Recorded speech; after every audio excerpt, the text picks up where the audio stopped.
Bonjour à tous.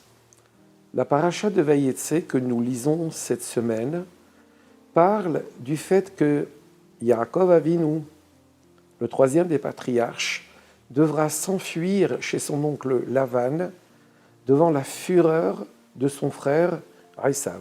Chez Lavan, Yaakov Avinu restera 20 années. Là-bas, il y construira les 12 tribus d'Israël. Et de là-bas, il reviendra très riche, bien que la richesse matérielle n'était pas le but qu'il recherchait.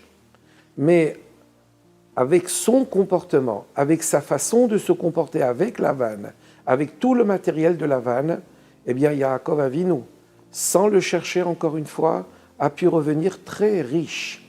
Et pas seulement riche sur le plan matériel, mais il est revenu sans que n'en soit atteinte ni la dimension de son étude, ni son intégrité physique, et ni son intégrité matérielle.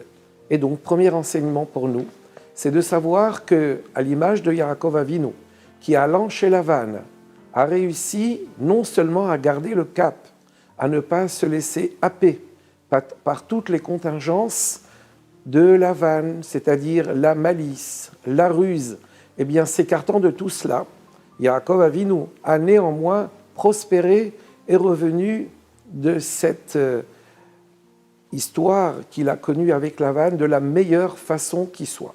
Alors revenons un petit peu en arrière avant que Yaakov ne parte chez Lavan.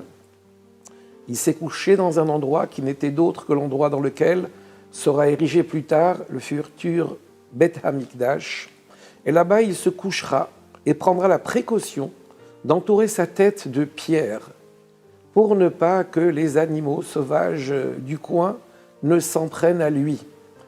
Dans ce cas-là, si c'était une protection qu'avait voulu Yaakov Avinu, pourquoi ne pas également avoir protégé son corps et n'avoir protégé que sa tête? Et s'il comptait sur un miracle pour que son corps reste intact alors que des bêtes auraient pu tourner autour de lui, pourquoi avoir pris la précaution de protéger sa tête? Et avec quoi avait-il protégé sa tête? Avec des pierres.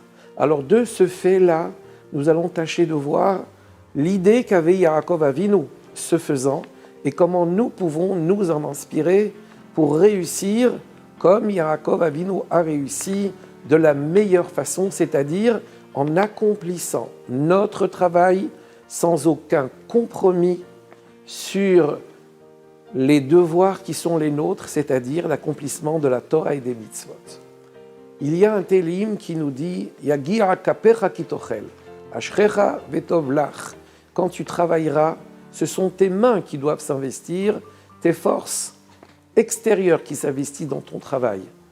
Et par contre, ta dimension intérieure, ce à quoi tu crois, ce pourquoi tu es fait, et bien sûr c'est de pratiquer la Torah et les mitzvot, c'est ça qui doit constituer pour nous notre axe principal, notre horizon. Eh bien, c'est ce qu'a fait Yaakov Avinu. Il ne s'est pas ménagé, il n'a pas fermé les yeux pendant 20 ans. Il a veillé jalousement à l'éducation de ses enfants, à la moralité de ses enfants, et bien sûr, il y a réussi.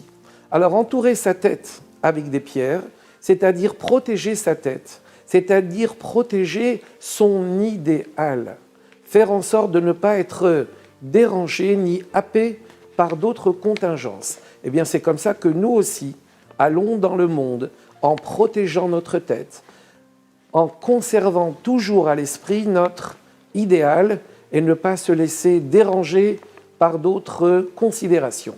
Alors cependant, c'est bien avec des pierres que Yaakov Avinu a protégé sa tête. La pierre, c'est de l'ordre du minéral. Une pierre ne bouge pas toute seule. On la déplace pour la mettre dans un autre endroit. Eh bien, Yaakov veut dire que lui aussi était à l'image de cette pierre, pétrie, si l'on peut dire, d'humilité, d'obéissance à Hachem. Et là où Hachem le met et le mettra, et là où Hachem nous met et nous mettra, nous savons que nous devons rester tout à fait fidèles à l'ordre de mission qui est le nôtre et rester comme ce minéral avec une absolue humilité et avec une absolue confiance en Hachem. Et comme ça, nous reviendrons de notre exil riche comme est revenu Yaakov Avinu, riche du sien dans toutes les dimensions du terme. Au revoir à tous.